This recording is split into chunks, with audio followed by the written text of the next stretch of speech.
খোঁজ করলে দেখা যাবে তাদের পরিবারের সদস্যরা এই সরকার। জি মাননীয় সদস্য।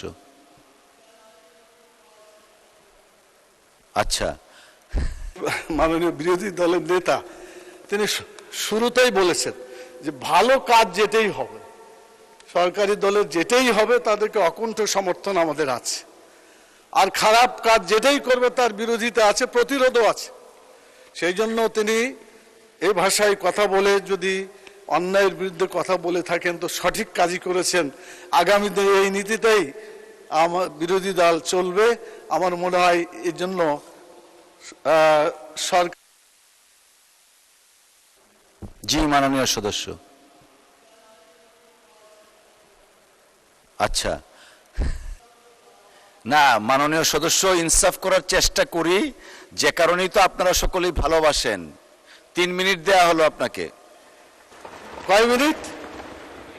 3 মিনিট। আচ্ছা ঠিক আছে, আমরা ছোট দল মনে করে আপনি কম করলেন, ঠিক আছে। আমার সময় তো একটা গিট্টু দিয়ে রাখেন। ঠিক আছে, তো এই জন্য আমরা সম্পূরক বাজেট এটা পাশ করার কথা। আগামীকালকে সম্ভবত আপনারা পাশ করবেন, মানে আমরাই পাশ করব। তো সেখানে আমার মনে হচ্ছে যে খরচ আগে করে ফেলে তারপরে অনুমোদন চাওয়া, এটা বোধহয় সায়েন্টিফিক কথা নয়। সায়েন্টিফিক হতো যে অনুমোদন দিয়ে খরচ। এখন আমরা যতই বলি না কেন এটা আর ফিরিয়ে আনা যাবে না, কাজ তো করেই ফেলেছে, আকাম তো করেই দিয়েছে, আর কি করা যাবে। এখানে দুর্নীতির ব্যাপারে, অপচয়ের ব্যাপারে কোনো কথা আসে নাই।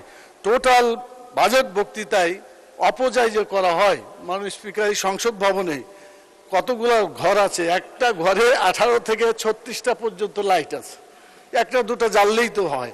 এত অপচয় করলে আল্লাহ ধরবে না? আল্লাহ তো পরিষ্কার বলছেন, ইন্নাল মুবাজ্জিরিনা কানু ইখওয়ানাশ শায়াতিন, মানে অপচয় করে শয়তানের ভাই। তা আমরা সবাই শয়তানের ভাই হয়ে যাব যদি অপচয় না ঠেকাই।